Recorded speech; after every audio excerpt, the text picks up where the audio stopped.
شاید اس نے بھی اتنی توہین نہیں کی جو ابھی چند دن پہلے اس نے توہین کی، اتنی بڑی جرت کی، لیکن وہ سمجھنے لگا کہ یہ توہین کرے گا تو بچ جائے گا، توہین کرے گا تو یہ اس کو پروٹوکول مل جائے گا۔ این خیال اس محال اس جنون اس، مسلمان بد عمل ہو سکتا ہے لیکن بے غیرت نہیں ہو سکتا۔ شان اقدس میں رسالت معاب پر انگلی اٹھے اور وہ خاموش بیٹھ جائے، جتنا بڑا بد عمل کیوں نہ ہو، لیکن ذات اقدس پہ کوئی انگلی اٹھے وہ کسی صورت میں برداشت نہیں کر سکتا۔ یہ تو وہ پیغمبر ہے جس کے لیے اللہ نے کائنات بنائی، لولاک لما خلقت الافلاک۔ اے پیغمبر، اگر آپ نے دنیا میں بھیجنا نہ ہوتا تو اللہ آسمان و زمین کو نہ بنا۔ ماہ مبارک، ماہ مقدس ربیع الاول، بہار والا مہینہ آغاز ہو چکا ہے، اور اس مہینے کے اندر کئی اسلامی تاریخی واقعات رونما ہوئے ہیں۔ سر دست نبی کریم صلی اللہ علیہ وسلم کی ولادت باسعادت، پھر نبی کریم صلی اللہ علیہ وسلم کی ہجرت باسعادت، پھر نبی کریم صلی اللہ علیہ وسلم کی نبوت اور رسالت، اور اس کے بعد نبی علیہ السلام کی رحلت، یعنی 4 بڑے اہم واقعات جو ربیع الاول کے مہینے میں رونما ہوئے ہیں۔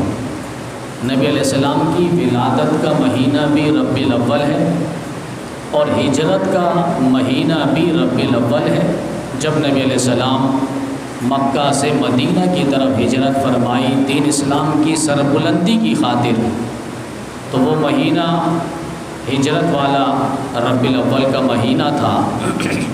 اور جس مہینے اللہ تعالیٰ نے آپ کو نبوت سے سرفراز فرمایا، آپ نے اعلان نبوت فرمایا، تو مہینہ ربیع الاول کا تھا، اور آپ علیہ الصلوۃ والسلام دنیا سے رحلت فرما گئے، انتقال اور ملال وصال شریف ہوا، تو مہینہ ربیع الاول کا تھا۔ اللہ تعالیٰ کی بہت بڑی نعمت ہے نبی علیہ السلام کی وجود باسعادت، اور قرآن کریم نے نبی علیہ السلام کی سیرت، اسوہ حسنہ، حیات طیبہ، آپ علیہ الصلوۃ والسلام کی کامل زندگی کو امت کے لیے نمونہ اور آئیڈیل بنایا ہے کہ لقد کان لکم فی رسول اللہ اسوۃ حسنہ، آئیڈیل اور نمونہ ہے نبی علیہ السلام کی سیرت اور نبی علیہ السلام کی زندگی۔ اور اللہ تعالیٰ کی بہت بڑی نعمت ہے، جس طرح زبان اللہ تعالیٰ کی نعمت ہے، اور آنکھیں اللہ تعالیٰ کی نعمت ہے، زبان اللہ کی نعمت ہے، کان اللہ تعالیٰ کی نعمت ہے، دل و دماغ اللہ تعالیٰ کی نعمت ہے۔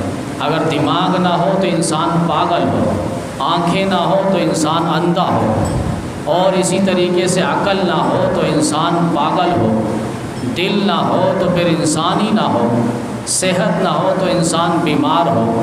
یہ اللہ تعالیٰ کی نعمت ہے، اور نعمت کی قدر نعمت کے زوال پر انسان کو پتہ چلتا ہے۔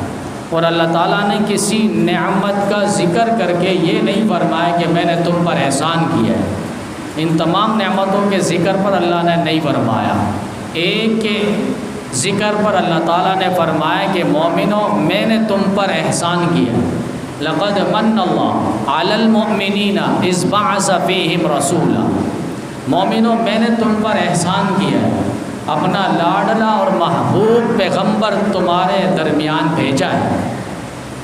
ظاہر بات ہے انسان اپنی پسند کی چیز کسی کو نہیں دیتا، بالفاظ دیگر اپنا محبوب کسی کو نہیں دیتا، یہاں تک کہتا ہے کہ میرے یار کا نام بھی نہ لو، میرے یار کا نام بھی نہ لو، میں سب کچھ چھوڑ سکتا ہوں، مال و دولت چھوڑ سکتا ہوں، گھر بار چھوڑ سکتا ہوں، وطن چھوڑ سکتا ہوں، لیکن میں اپنے محبوب کو نہیں چھوڑ سکتا۔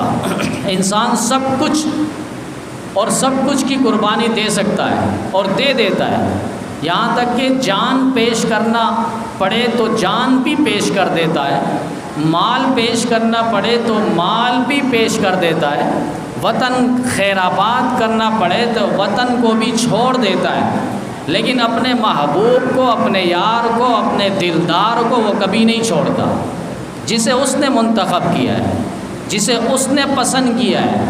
یہاں اللہ تعالیٰ یہی فرما رہے ہیں، لقد من اللہ علی المؤمنین اذ بعث فیہم رسولا، مومنوں میں نے تمہارے اوپر احسان کیا ہے کہ اپنا محبوب پیغمبر تمہیں دے دیا ہے۔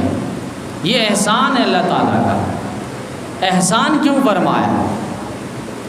الاشیاء تعرف بالازداد، عربی کا مقولہ ہے کہ چیزوں کو پہچانی جاتی ہے مخالفت کر، یعنی مخالف چیزوں کو آپ دیکھیں گے تو چیز کی اصل قیمت، قدر و منزلت آپ کے دل و دماغ پہ آئے گی۔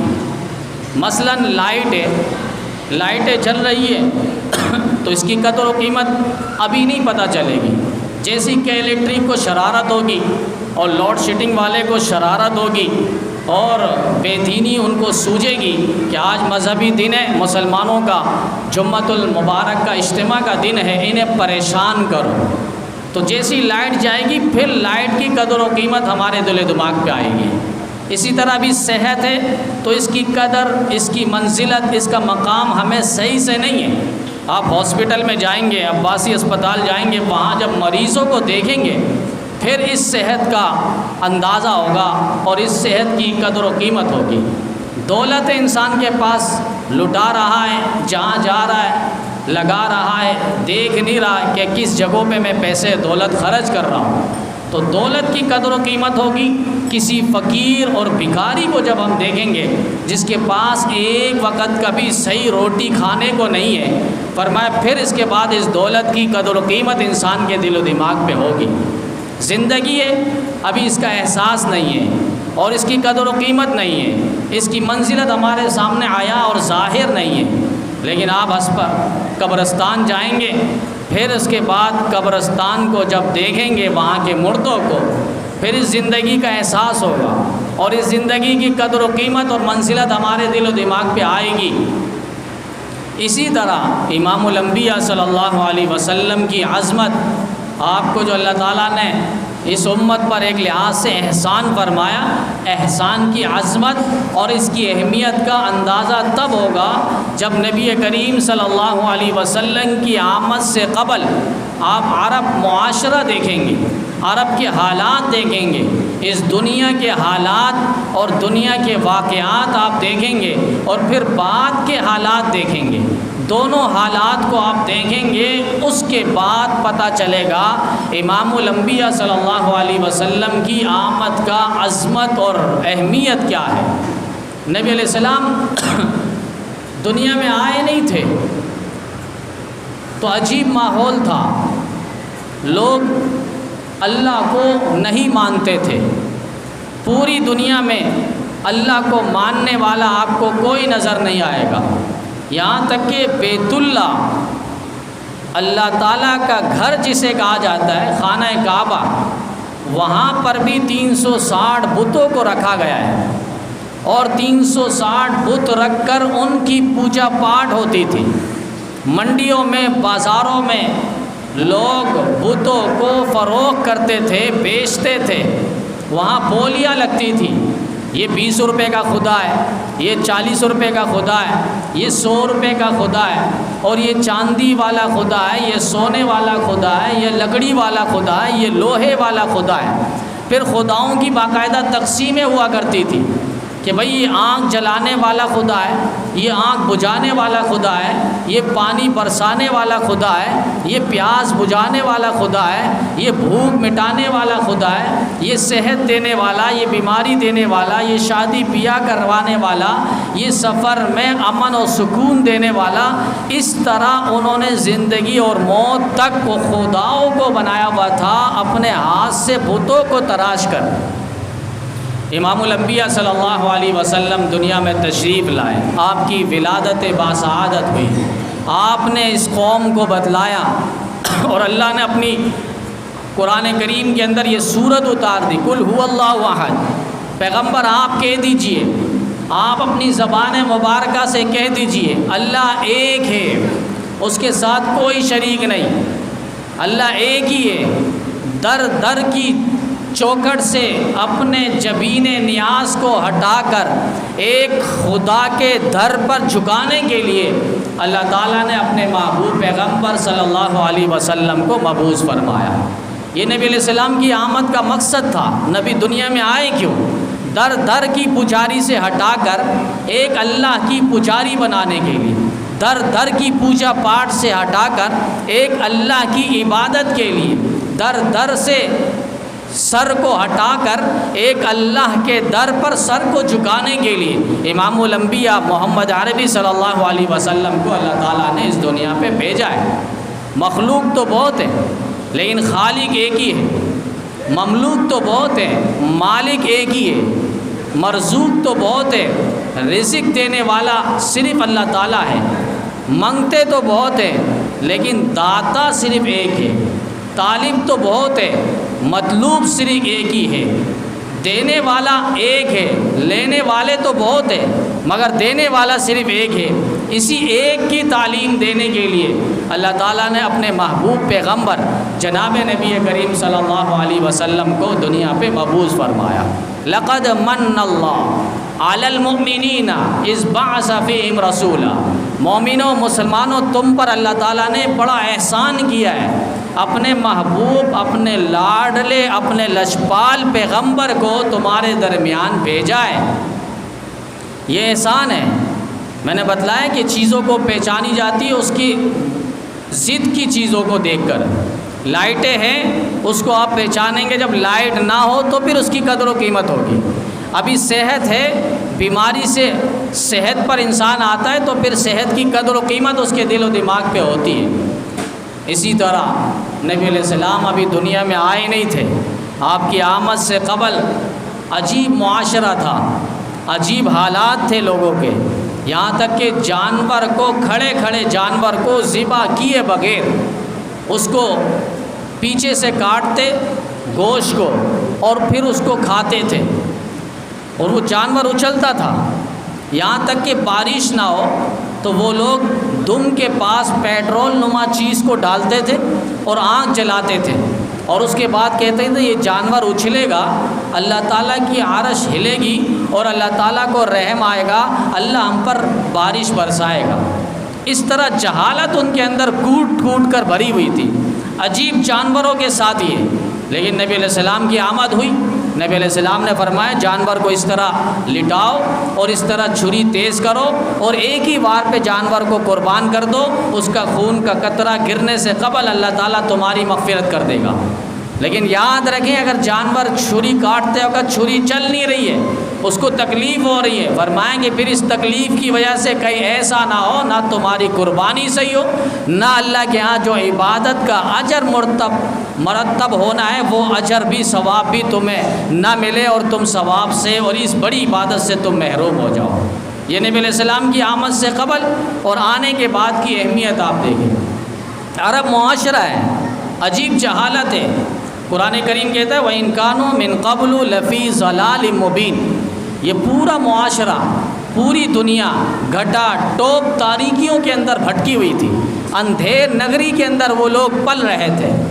ضلالت جسے قرآن کہہ رہا ہے، اندھیرا جسے قرآن کہہ رہا ہے، جہالت جسے قرآن کہہ رہا ہے، یہاں تک اتنی جہالت تھی وَإِن كُنتُمْ عَلَى شَفَا حُفْرَةٍ مِّنَ النَّارِ، بالکل جہنم کی دہلیز تک قوم پہنچ چکی تھی، بس ایک دھکا لگانا تھا یہ قوم جہنم میں گر جاتی، دوزخ کی نظر ہو جاتی۔ ایسے کھٹن حالات میں اور ایسے جہالت کے دور میں اور اندھیر نگری کے دور میں امام الانبیاء صلی اللہ علیہ وسلم تشریف لائے۔ آپ کی آمد نہیں ہوئی تھی، ابھی دنیا میں آئے نہیں تھے۔ عرب معاشرہ عجیب تھا، باپ کا انتقال ہو گیا، ماں کو جہیز میں اور جائیداد میں میراث میں بیٹے تقسیم کرتے تھے۔ ماں نے کہا بیٹو شرم کرو، میں تمہاری ماں ہوں، میں تمہاری پیدائش کا ذریعہ اور سبب ہوں، میری وجہ سے تم لوگ دنیا میں آئے ہو۔ بیٹے آگے سے کہنے لگے کیا ہوا پھر، آپ ہمارے باپ کی جائیداد ہو اور جائیداد کا حصہ ہو، ہم آپ کو تقسیم کریں گے۔ پھر کتابوں میں لکھا ہے کہ 5 بیٹے اپنی ماں سے منہ کالا کیا کرتے تھے۔ ایسے حالات میں امام الانبیاء صلی اللہ علیہ وسلم تشریف لائے، پھر ماں کی وہ عظمت بتلائیں کہ ماں کی خدمت کرو، ان کے قدموں تلے تمہیں جنت نصیب ہوگی۔ نبی علیہ السلام کے پاس ایک بوڑھی عورت آئی، نبی علیہ السلام استقبال کے لیے کھڑے ہو گئے، صحابہ پریشان ہیں، یہ کون سی عورت ہے؟ نبی علیہ السلام استقبال کر رہے ہیں، نبی علیہ السلام اتنا خیال کر رہے ہیں، انہیں شربت بنا کر دے رہے ہیں، انہیں دودھ پلا رہے ہیں نبی علیہ السلام۔ پھر گیٹ تک ان کو ساز و سامان کے ساتھ نبی علیہ السلام نے رخصت فرمایا۔ صحابہ نے پوچھ لیا، آقا یہ بوڑھی عورت ہے کون؟ آپ نے ان کے لیے چادر بچھا دی، آپ نے ان کے لیے شربت کا اہتمام فرمایا، دودھ کا اہتمام فرمایا، ان کے استقبال کے لیے آپ کھڑے ہو گئے۔ نبی علیہ السلام نے فرمایا یہ اماں حلیمہ ہے، میری رضائی ماں ہے۔ ماں کی قدر و قیمت نبی علیہ السلام بتا رہے ہیں کہ یہ وہ ماں ہے جو مجھے لوریاں دیا کرتی تھی، مجھے دودھ پلایا کرتی تھی۔ تو عرب معاشرہ دیکھے اور نبی علیہ السلام کی آمد کے بعد کا معاشرہ دیکھے، یہی عورت ہے جس کی خدمت کرے تو فرمائے ان بیٹوں کو اللہ تعالیٰ جنت کے عالی مقام نصیب فرمائے گا۔ پھر ایک اور مقام آیا، عرب معاشرہ دیکھے، نبی علیہ السلام دنیا میں آئے نہیں تھے، یہ کون ہے؟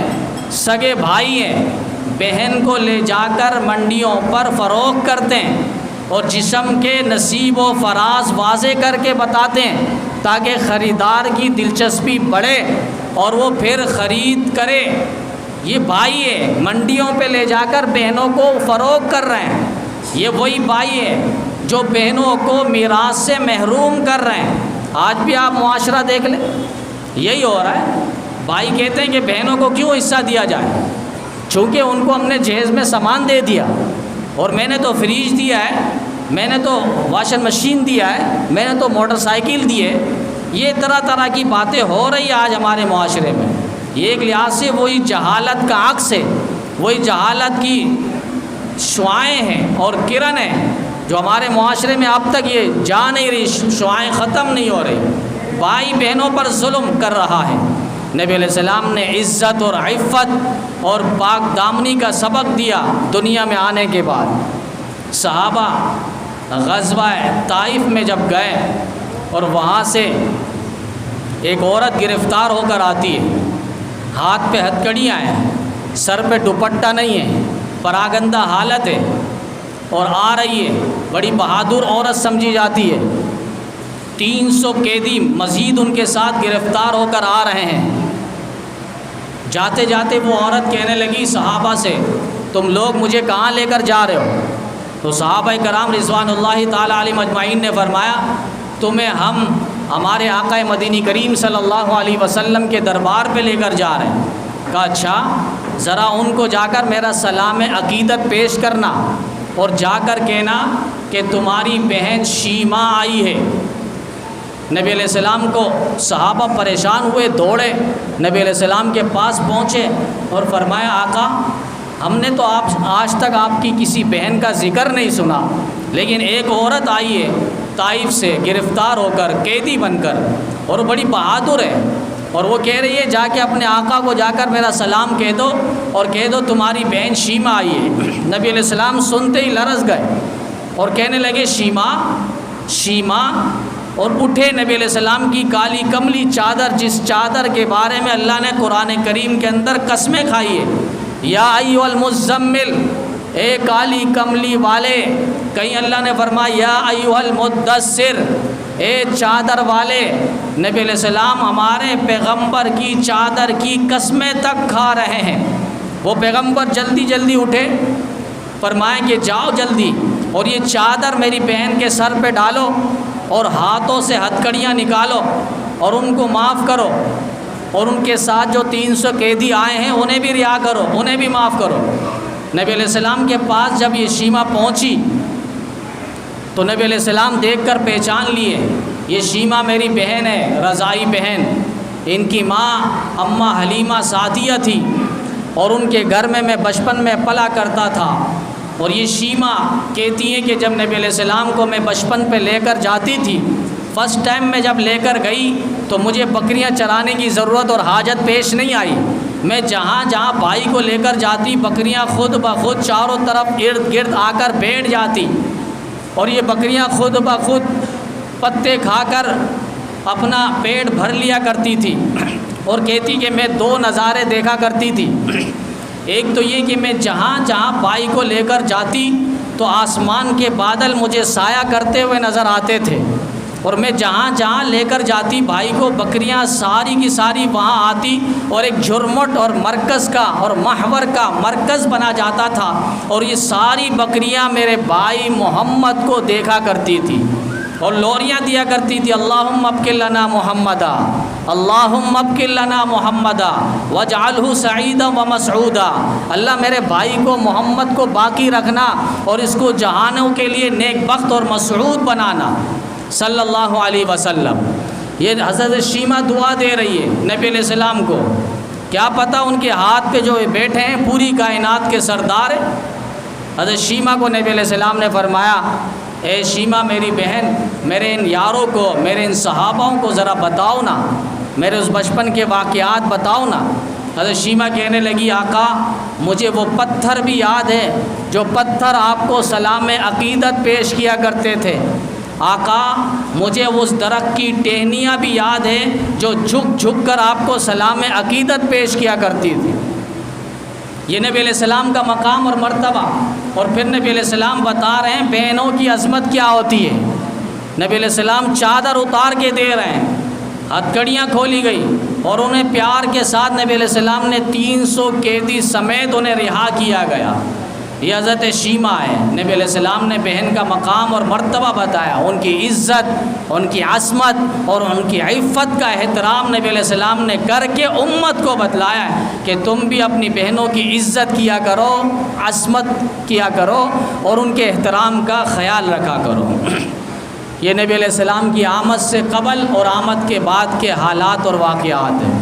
نبی علیہ السلام دنیا میں آئے نہیں، بیٹیوں کو زندہ درگور کیا جاتا تھا، بیٹیوں کو، یہاں تک کہ ایک شخص آیا اور اس نے عجیب و غریب واقعہ سنایا جو کبھی ہم نے کئی مرتبہ یہ واقعہ رکھا ہے، اور وہ کہنے لگا میں نے اپنی بیٹی کو جب زندہ درگور کیا، روزانہ خواب میں مجھے آتی، گریبان سے پکڑتی، اور وہ کہتی تھی ابا میں نے کیا جرم کیا ہے، آپ مجھے نہیں پال سکتے تھے، چھوڑ دیتے، میں آپ کے گھر پہ نہ آتی، دہلیز تک نہ آتی، آپ کے شہر اور بستی کے قریب بھی نہ آتی، مجھے ویسے ہی چھوڑ دیتے، آپ نے مجھے کیوں زندہ درگور کر دیا ہے۔ روزانہ آ کر وہ فریاد کرتی ہے خواب میں۔ تو نبی علیہ السلام سے معافی مانگ رہے ہیں، بہت بڑا جرم اور گناہ ہو گیا ہے، آقا اب یہ گناہ معافی ہو سکتا ہے؟ تو نبی علیہ السلام نے فرمایا اسلام بہت بڑا مذہب ہے اور عالمگیر جامگیر ہماگیر مذہب ہے، الاسلام یہدم ما کان قبلہ، اسلام لے آؤ اللہ تعالیٰ سارے گناہوں کو معاف کر دے گا، سارے گناہوں کو۔ نبی علیہ السلام نے بیٹیوں کا مقام بتلایا ہے۔ حضرت فاطمہ الزہرا رضی اللہ تعالیٰ عنہا سیدہ طیبہ طاہرہ خاتون جنت، نبی علیہ السلام استقبال میں، بیٹی کے استقبال میں کھڑے ہو رہے ہیں، ماتھا چوم رہے ہیں نبی علیہ السلام، جاتے ہیں سفر میں تو حضرت فاطمہ کے گھر پہ ملاقات کرتے ہوئے جاتے، سفر سے آتے تو سب سے پہلے حضرت فاطمہ الزہرا رضی اللہ تعالیٰ عنہا کے گھر پہ حاضری نبی علیہ السلام لگایا کرتے تھے، اتنے لاڈلے اور لجپال۔ اور نبی علیہ السلام نے فرمایا فاطمہ تم بضعۃ منی، فاطمہ میرے جگر کا ٹکڑا ہے، جس نے اس کو تکلیف پہنچایا اس نے مجھ محمد کو تکلیف پہنچایا ہے۔ اور یہاں نبی علیہ السلام نے ایک شخص کو دیکھا وہ بیٹی سے پیار کر رہا تھا، تو نبی علیہ السلام نے فرمایا آپ بیٹی سے پیار کر رہے ہیں؟ کہا جی ہاں۔ آقا آپ دنیا میں نہیں آئے تھے، ہمیں بالکل محبت نہیں تھی، ہمیں بہت زیادہ نفرت تھی، ابو جہل نے کہا قانون پاس کروایا ہوا تھا اور اس نے کہا تھا کہ بھائی اس طرح کوئی اپنے گھر پہ بیٹی نہ رکھے ورنہ داماد بنانا پڑے گا۔ اتنے بے عقل تھے کہ انہیں یہ نہیں معلوم یہ بھی تو کسی کے داماد بنے ہوئے نا، یہ بھی تو کسی کے داماد بنے ہوئے، آج کسی کو داماد بنائے گا انہیں پریشانی ہو رہی ہے۔ عجیب قانون بنایا ہوا تھا۔ ہمارے ملک میں بھی کچھ قانون آپ کو اس طرح ملیں گے۔ ختم نبوت پر بات ہو رہی تھی، ختم نبوت پر، پھر کسی کو موقع ملا امام الانبیاء صلی اللہ علیہ وسلم کی ذات اقدس پہ انہوں نے کیچڑ اچھالا، ویڈیو آئی ہے چند دن پہلے، اور اس نے اپنی زبان پہ اتنی غلاظت بکی ہے کسی نے کہا اس کا اردو بھی آپ کو نہیں بتا سکتے۔ امام الانبیاء صلی اللہ علیہ وسلم کی ذات پر اتنی گندی باتیں اس نے کی ہے اور بیہودہ باتیں کی ہے، لیکن وہ سمجھ رہا تھا پتہ نہیں یہ کہنے کے بعد وہ بڑا ہیرو بن جائے گا، اس کو فرانس والے خرید لیں گے، امریکہ والے پروٹوکول دیں گے، جس طرح اس سے پہلے جو ہے اور بھی بڑے بڑے آئے تھے جنہوں نے گستاخیاں کی نبی علیہ السلام کی شان میں، اور پھر ان کو فرانس والوں نے خرید لیا۔ تو یہ بھی چاہ رہا تھا کہ میرا بڑا نام ہوگا، لیکن جب وہ اٹھایا گیا مسلمانوں کے احتجاج پہ، چند دن پہلے اس کو گرفتار کر کے کوئٹہ کے جیل پہ جب رکھا گیا تو کوئٹہ کے ایک سپاہی غازی سید خان صاحب نے اس کو اسی وقت جہنم واصل کر دیا، کہا کہ اس کو رہنے ہی نہ دیا جائے، یہ زمین کے اوپر رہنے کے قابل نہیں ہے۔ امام الانبیاء صلی اللہ علیہ وسلم کی ذات اقدس پہ توہین کی ہے کھلے عام ویڈیو کی صورت میں، شاید آج تک کسی نے اتنی توہین نہیں کی۔ راجپال ہندو گزرا ہے جس نے نبی علیہ السلام کی شان اقدس کے خلاف کتاب لکھی، جس کا نام اور ٹائٹل اس نے لکھا معاذ اللہ رنگیلا رسول، شاید اس نے بھی اتنی توہین نہیں کی جو ابھی چند دن پہلے اس نے توہین کی، اتنی بڑی جرت کی، لیکن وہ سمجھنے لگا کہ یہ توہین کرے گا تو بچ جائے گا، توہین کرے گا تو یہ اس کو پروٹوکول مل جائے گا۔ این خیال اس محالت جنونس، مسلمان بد عمل ہو سکتا ہے لیکن بے غیرت نہیں ہو سکتا۔ شان اقدس میں رسالت معاب پر انگلی اٹھے اور وہ خاموش بیٹھ جائے، جتنا بڑا بد عمل کیوں نہ ہو، لیکن ذات اقدس پہ کوئی انگلی اٹھے وہ کسی صورت میں برداشت نہیں کر سکتا۔ یہ تو وہ پیغمبر ہے جس کے لیے اللہ نے کائنات بنائی، لولاک لما خلقت الافلاک۔ اے پیغمبر اگر آپ نے دنیا میں بھیجنا نہ ہوتا تو اللہ آسمان و زمین کو نہ بناتا، آسمانوں کو ستاروں کے ذریعے نہ سجاتا، زمینوں کو بہاروں کے ذریعے نہ سجاتا، اس سمندروں میں جولانی طغیانی جوش و خروش اللہ تعالیٰ نہ دیتا، پھر انسانوں کو زندگانی جوانی شباب عروج اللہ نہ دیتا۔ میں اس سے بڑھ کے کہتا ہوں آدم کو نبوت نہ ملتی، نوح کو نبوت نہ ملتی، موسیٰ کو نبوت نہ ملتی، 1,44,000 کم و بیش انبیاؤں کے سروں پر اللہ تعالیٰ تاج نبوت نہ رکھتا اگر یہ ذات پیغمبر کو اللہ تعالیٰ بھیجنا نہ ہوتا۔ لوگ ویسے ہی کہہ دیتے ہیں نبیوں کو نہیں مانتے، اس سے بڑھ کے اور بات ہے کیا؟ یا صاحب الجمال و یا سید البشر من وجهک المنیر لقد نور القمر لا يمکن الثنا کما کان حقہ، بعد از خدا بزرگ تو ہی قصہ مختصر۔ اگر کائنات کی دھرتی پہ نظر دوڑائیں گے، اللہ کی ذات کے بعد اس کائنات پہ اگر کوئی شان و مقام والا ہے وہ ذات پیغمبر صلی اللہ علیہ وسلم ہے۔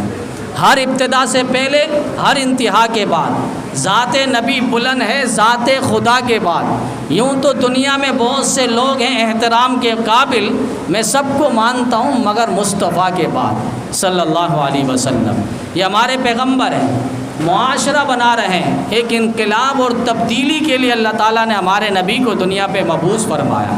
وہ تبدیلی یہی تھی، بیٹیوں کو عظمت ملے، ان کو لا تعلق نہ کیا جائے، بیٹیوں کو عظمت دی جائے، ان کو جائیداد میں جو حصہ بنتا ہے انہیں وہ حصہ دیا جائے۔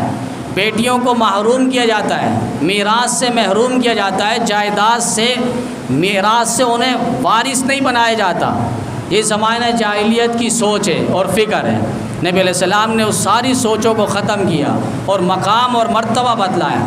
جن کے یہاں بیٹی ہے، یہاں تک کہ اگر ایک بھی بیٹی ہے اس کو اسلامی نہج پر اور تعلیم پر اس کو تربیت کی۔ نبی علیہ السلام نے فرمایا کل قیامت کے دن وہ میدان حشر میں میرے ساتھ اس طرح ہوگا، 2 انگلیوں میں جس طرح فاصلہ نہیں ہے میرے اور اس کے درمیان کوئی فاصلہ نہیں ہوگا۔ ایک بیٹی بھی ہو اس کی صحیح تعلیم پر نظر ہو۔ آج ہم انگریزی تعلیم دے دیتے ہیں، میں اکثر کہا کرتا ہوں انگریزی تعلیم اور دنیاوی تعلیم کوئی منع نہیں ہے، یہ ضروری ہے، لیکن آخرت کی تعلیم انتہائی ضروری ہے۔ یہاں دنیا میں آپ 20 سال رہیں گے، 40 سال رہیں گے، 60 سال رہیں گے، اس کے بعد نہیں ہے۔ لیکن لوگ کہتے ہیں مستقبل بن جائے، اتنا پڑھا لو مستقبل بن جائے۔ میں کہتا ہوں اتنا پڑھاؤ کہ آخرت بن جائے، قبر بن جائے، ہمیں وہاں پیش ہونا ہے، اللہ کے حضور جواب دینا ہے۔ اب ہم BA MA MBBS سب کچھ کروا لیتے ہیں، قرآن کریم کھولے ایک صفحہ تجوید کے ساتھ پڑھ لیں، یہ خیالس بہت مشکل ہو جاتا ہے قرآن کریم ایک صفحہ پڑھے تو قرآن کریم کی تعلیم کے سائے تلے رخصت ہو۔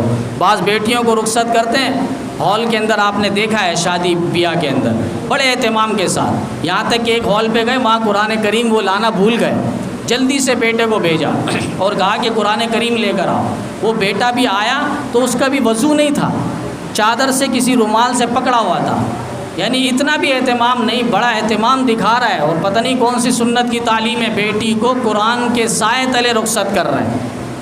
قرآن کے سائے تلے نہیں، قرآن کی تعلیم کے سائے تلے، قرآن کی تعلیم کے سائے تلے۔ میں اکثر مثال دیا کرتا ہوں، وقت بہت زیادہ ہو جاتا ہے، مثال یہ دیا کرتا ہوں، باپ نے کہا بیٹا ایسا کام کرو میرا نام روشن ہو، میرا نام روشن کرو، کچھ کرو تو صحیح۔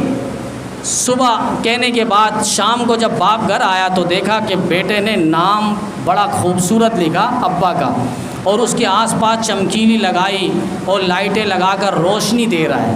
باپ نے کہا یہ کیا کر رہے ہو؟ کہا آپ نے کہا میرا نام روشن کرنا ہے تو میں آپ کا نام روشن کر رہا ہوں، لکھنے کے بعد چاروں طرف چمکیلی ڈال رہا ہوں اور کمکمے لگا رہا ہوں، لائٹیں لگا رہا ہوں، روشنیاں کر رہا ہوں۔ ابا نے کہا یہ مطلب نہیں تھا میرا کہنا مطلب یہ تھا کہ ایسا کام دنیا میں کر جاؤ، معاشرے میں کر جاؤ، محلے میں کر جاؤ، سوسائٹی میں کر جاؤ کہ میرا نام روشن ہو، لوگ کہیں کہ فلاں کا بیٹا ایسا اچھا کام کر رہا ہے، فلاں کا بیٹا یہ جو یہ کام کر رہا ہے بہت اچھا اخلاق سے پیش آ رہا ہے، یہ مطلب ہے کہنا۔ آج ہم نے بھی یہی سمجھا بس قرآن کے سائے تلے نے رخصت کرو، جیسے وہ بیٹا نام لکھ رہا تھا اور روشن کر رہا تھا، تو قرآن کی تعلیم کے سائے تلے ہمیں بیٹیوں کو رخصت کرنا چاہیے۔ یہ نبی علیہ السلام کی تعلیم کا خلاصہ ہے۔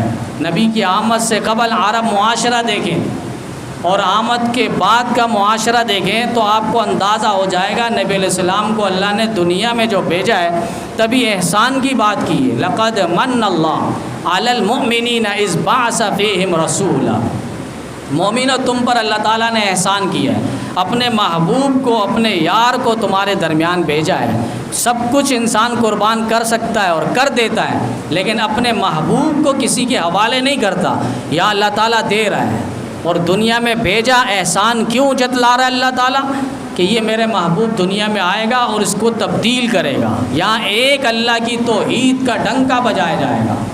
یہ عرب معاشرہ ہے، اور نبی علیہ السلام کو اللہ تعالیٰ نے دنیا پہ جو بھیجا ہے انتخاب فرما کر، پوری کائنات پہ، پوری مخلوق میں اللہ تعالیٰ نے حضرت انسان کو چنا ہے، پھر حضرت انسان میں اللہ تعالیٰ نے انبیاء کو چنا ہے، پھر انبیاء میں اللہ تعالیٰ نے خلیل کو چنا ہے، پھر خلیل میں اللہ تعالیٰ نے ان کے دو بیٹے تھے حضرت اسماعیل اور اسحاق، پھر وہاں اسماعیل کو چنا ہے، پھر اسماعیل میں اللہ تعالیٰ نے بنو کنانا کو چنا ہے، بنو کنانا میں اللہ تعالیٰ نے بنو قریش کو چنا ہے، اور قریش میں پھر اللہ تعالیٰ نے بنو ہاشمیوں کو چنا ہے، پھر ہاشمیوں میں عبد المطلب کو چنا، عبد المطلب کے 10 بیٹے تھے، 10 میں عبداللہ کو چنا، پھر عبداللہ کے گھر میں رسول اللہ کو چنا ہے۔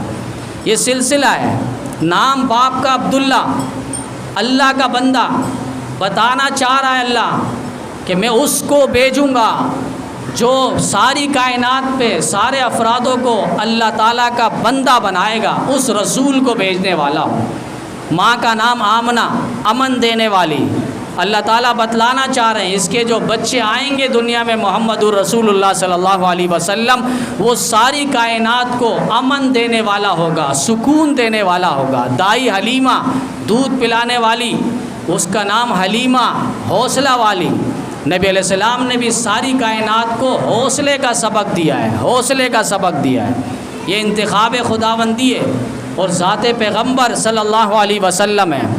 حضرت اسماعیل علیہ السلام اور حضرت اسحاق علیہ السلام دونوں بھائی ہیں، ایک سے اللہ تعالیٰ نے 18,000 انبیاء کو بھیجا، اور حضرت اسماعیل کی لڑی میں اللہ تعالیٰ نے ایک محمد الرسول اللہ صلی اللہ علیہ وسلم کو مبعوث فرمایا۔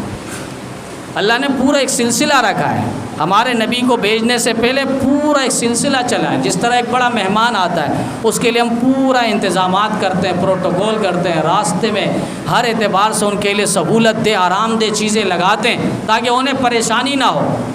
نبی علیہ السلام کئی واقعات ہیں، حضرت اسماعیل علیہ السلام کی شادی ہوئی، حضرت ابراہیم علیہ السلام دور سفر میں تھے، آنے کے بعد ایک دن اچانک گھر آئے تو دیکھا کہ اسماعیل میرا بیٹا نہیں ہے، بہو گھر پر ہے، ان سے پوچھا گیا بیٹا کہاں ہے؟ کہا فلاں جگہ پہ گیا ہے کچھ وقت کے لیے۔ کہا گزر بسر کیسے ہو رہا ہے؟ تو انہوں نے آگے سے کہا کہ بہت مشکلات ہے، پریشانی ہے اور ایسا ہے ویسا ہے، یعنی ناشکرہ الفاظ۔ اور یاد رہیں اللہ تعالیٰ نبیوں کے ساتھ ناشکرہ عورت کو، بے صبر عورت کو کسی صورت میں اللہ برداشت نہیں کرتا، انہیں فوراً تبدیل کر دیا جاتا ہے، کیونکہ نبی ہیں، حالات ان کے لیے ہر اعتبار سے تنگ نظر آئیں گے، وہ کچھ بھی نہیں کر سکیں گے۔ وقت کا ظالم حکمران، جابر حکمران ان کے خلاف ہوں گے، ایسے وقت پہ صابرہ عورت چاہیے اور شاکرہ عورت چاہیے۔ جہاں کہہ دے بیٹھ جاؤ وہیں انہیں بیٹھنا ہوگا، جہاں کہہ لے چل پڑو تو وہاں چل پڑنا ہوگا۔ تو انہوں نے کہا، ابراہیم علیہ السلام نے بہو سے کہا کہ اچھا اسماعیل آئے تو بیٹے سے کہنا کہ چوکھٹ بدل دو، صحیح نہیں ہے۔ یہاں سے ابراہیم علیہ السلام چلے گئے اور حضرت اسماعیل گھر آئے تو آنے کے بعد انہوں نے کہا کہ آپ کے ابا جان آئے تھے اور اس طرح سوالات کیے تھے مجھ سے۔ آخر میں انہوں نے کہا تھا بیٹے سے کہنا چوکھٹ بدل دو۔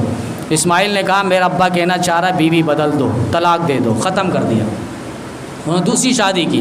چند دن بعد ابراہیم علیہ السلام کا پھر آنا ہوا، اتفاقاً اس دن بھی اسماعیل علیہ السلام گھر پہ نہیں تھے۔ بیوی سے پوچھا گیا، کہا انتہائی عاجزانہ انداز میں جواب دیا اور کہا بہترین انداز میں گزارا ہو رہا ہے، اور اللہ تعالیٰ کی بڑی کرم نوازی ہے میرے اوپر کہ میں خوش قسمت عورت ہوں کہ میرا شوہر بھی نبی ہے اور میرے شوہر کا والد بھی نبی ہے اور بھائی بھی نبی ہے، مجھے اس سے بڑھ کر اور خوشی کیا ہے۔ کہا کہ اسماعیل آئے میرا بیٹا، اس کو کہہ دینا کہ چوکھٹ انتہائی مضبوط ہے اور اسے پکڑ کے رکھنا، اسے کسی طور پہ بھی جانے نہیں دینا۔ اسماعیل علیہ السلام کچھ وقت بعد آئے، ان کو بتلایا تو اسماعیل علیہ السلام نے فرمایا کہ میرے ابا نے آپ کی تعریف کی ہے اور کہا کہ بہترین چوکھٹے سے مضبوطی سے پکڑ رکھنا۔ بعض ان واقعات کو دیکھ کر کہتے ہیں کہ ابا اگر کہیں بیوی کو طلاق دو طلاق دے دو، ایسی بات نہیں ہے۔ علماء اور فقہاء اور مفتیان نے لکھا ہے اور کہا کہ ایسی بات نہیں، اگر کوئی شرعی عذر ہو، کوئی وجہ عذر بنے شرعی، اس صورت میں طلاق کی نوبت آتی ہے، اس کے علاوہ طلاق نہیں ہے۔ ایک طرف اگر دیکھیں والدین کی خدمت اور اطاعت واجب ہے، وہی والدین کی اطاعت میں اگر کسی پر ظلم ہو رہا ہے تو وہ ظلم پھر جائز نہیں ہے، کسی پر طلاق دے کر اس پر ظلم کرنا، بیوی پر طلاق دے کر ظلم کرنا جبکہ وہاں کوئی وجہ نہیں ہے، تو ایک لحاظ سے والدین کی اطاعت اس کے لیے اب لحاظ سے ظلم ہے۔ لا طاعۃ لمخلوق فی معصیۃ اللہ، نبی علیہ السلام نے فرمایا کسی مخلوق کے لیے جائز نہیں ہے، لا طاعۃ، مخلوق کے اطاعت میں جس میں اللہ کی نافرمانی آئے وہ اطاعت جائز نہیں ہے۔ اب ایک بیٹا مجھے کہنے لگا اماں نے کہا داڑھی کٹوا لو، تم داڑھی میں اچھے نہیں لگ رہے۔ ہم نے کہا پہلے تو اماں کو گئے کسی مفتی صاحب سے جا کے فتویٰ لے، اماں کا ایمان بچا یا نہیں بچا۔ داڑھی سنت پیغمبر ہے، ٹھیک ہے آپ نہیں رکھ رہے وہ الگ بات ہے، آپ کا عمل ہے، اللہ کو جواب دینا ہوگا، لیکن اس کا سراسر انکار کرنا اور اس کو ناپسندیدگی کا اظہار کرنا، ایک سنت کو ناپسندیدگی کے اظہار سے انسان دائرہ اسلام سے نکل جاتا ہے۔ یہاں تک کہ علماء نے لکھا ہے اگر کوئی شیشہ دیکھ کر کلین شیپ کروا کے شیشہ دیکھے اور کہے کہ میں بڑا پپو لگ رہا ہوں تو پھر وہ اپنے ایمان کی خیر منائے، اگر بیوی ہے تو طلاق واقع ہو جائے گی۔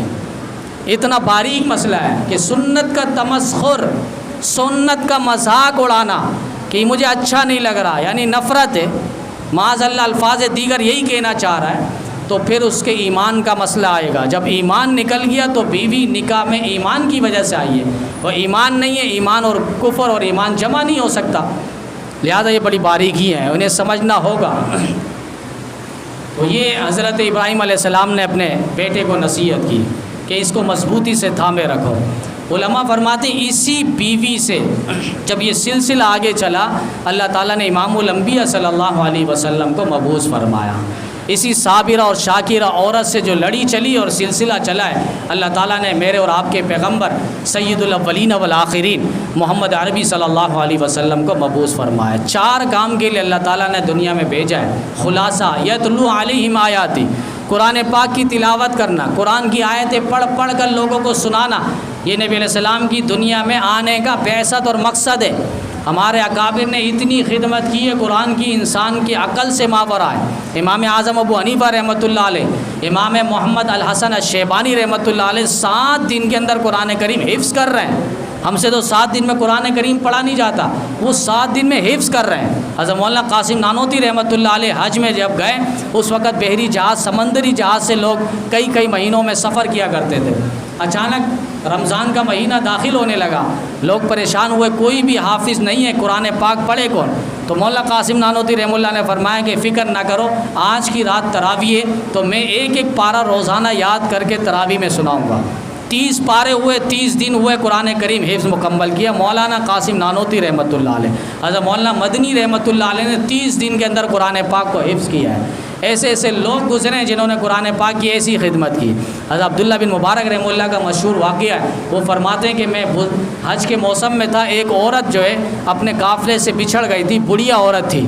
میں نے ان سے بات کی اور میں نے کہا اماں جان آپ پریشان لگ رہی ہو، قافلے سے بچھڑ گئی ہو۔ تو اماں نے جواب دیا وَمَن يُضْلِلِ اللَّهُ فَلَا هَادِيَ لَهُ، کون ہے جب اللہ کسی کو بھٹکا دے اس کو ہدایت اور راستہ دینے والا کون ہے؟ یہ سمجھ گئے کہ یہ بھٹک گئی ہے۔ پھر سوال ہوا آپ کے ساتھ کون کون آئے تھے یہاں پر؟ انہوں نے کہا کہ المال والبنون زینت الحیات الدنیا۔ حضرت عبداللہ بن مبارک سمجھ گئے کہ ان کے ساتھ بیٹے وغیرہ آئے تھے۔ کہا آپ کیوں آئی تھی یہاں پر؟ تو بڑھیا نے کہا کہ میں الحج اشہر معلومات، حج کے ارادے سے قرآن کریم کی آیتیں پڑھ کے جواب دے رہی ہے۔ انہوں نے پوچھا کہ آپ کہاں سے آئی ہو؟ کہا سبحان الذی اسری بعبدہ لیلا من المسجد الحرام الی المسجد الاقصی۔ حضرت عبداللہ بن مبارک سمجھ گئے کہ یہ ملک شام سے، فلسطین کے علاقے سے یہ بڑھیا آئی ہے۔ پھر انہوں نے کہا کہ میں اگر آپ کے ساتھ تعاون کروں، اپنے بیٹوں کے ساتھ آپ کو ملوا دوں، تو قرآن کی آیت پڑھی وَتَعَاوَنُوا عَلَى الْبِرِّ وَالتَّقْوَى، اس احسان پر، نیکی پر اللہ تعالیٰ آپ کو اجر دیں گے۔ یہ چلتے رہے راستے میں، تو بڑھیا نے آگے سے کہا کل المؤمنین یغضوا من ابصارہم، اے مومنو اپنی نگاہوں کو نیچے کرو۔ عبداللہ بن مبارک سمجھ گئے کہ یہ کہنے لگی کہ مجھے نظر کی حفاظت ضروری ہے۔ راستے پہ چلتے چلتے نماز کا وقت ہوا، بڑھیا نے کہا ان الصلاۃ کانت علی المؤمنین کتابا موقوتا، مومنوں پر اللہ تعالیٰ نے نماز کو فرض کر دیا ہے۔ عبداللہ بن مبارک سمجھنے لگے نماز کا وقت ہو گیا، نماز پڑھ لیتے ہیں۔ نماز پڑھ کے چل اور سفر کیا تو ان کے بیٹے مل گئے۔ تو اس کے بعد انہوں نے اپنے بیٹوں سے کہا حل جزاء الاحسان الا الاحسان، یہ بچے آئیں، یہ شخص جو ہے بزرگ، ان کو کچھ دے کر رخصت کرو، انہوں نے احسان کیا، احسان کا بدلہ احسان ہوتا ہے، کچھ دے دو ان کو۔ یہ پریشان ہوئے، بیٹوں سے ملا اور کہا کہ یہ آپ کی کون ہے؟ کہا اماں ہے۔ کہا ان کے ساتھ میں نے سفر کیا، پورے راستے پہ انہوں نے قرآن کے علاوہ کوئی بات ہی نہیں کی، ہر مسئلے پر، ہر بات پر یہ قرآن کریم کی آیت پیش کر رہی ہے۔ تو انہوں نے کہا کہ آپ نے ایک سفر پہ یہ بات کی ہے، ہم تو 40 سال سے ماں کے ساتھ ہے، 40 سال سے قرآن کے علاوہ کوئی بات ہی نہیں کرتی، ہر بات پر قرآن کی آیت پیش کرتی ہے۔ یہ مرد تو مرد، عورت بھی قرآن کی خدمت سے پیچھے نہیں رہے۔ تو یہ قرآن کریم کی تلاوت ہم پوری زندگی دیکھ لیں کہ ایک دفعہ بھی ہم سے قرآن پاک کی تلاوت نہ ہو سکی، یہاں تک کہ نیند سے اٹھتے ہیں، ایک زمانہ تھا لوگ اخبار دیکھتے تھے، اب وہ زمانہ ہے موبائل دیکھتے، واٹس ایپ دیکھتے، فیس بک دیکھتے، ٹویٹ دیکھتے، کسی کا میسج، کسی کا پیغام تو نہیں آیا، ہم اس کے پیچھے لگے۔ وہ دور تھا جب لوگ اٹھتے تھے قرآن پاک کی تلاوت کیا کرتے تھے، سورہ یاسین کی تلاوت، پورے دن کا کام اللہ آسان کر دے گا۔ تو اللہ تعالیٰ جو کچھ کہا گیا نبی علیہ السلام کی بعثت کا ایک مقصد، باقی مقاصد انشاءاللہ بیان ہوں گے۔ قرآن پاک کے ساتھ اللہ ہم سب کو جوڑنے کی اور خدمت اور تلاوت کی اللہ توفیق عطا فرمائے۔ وآخر دعوانا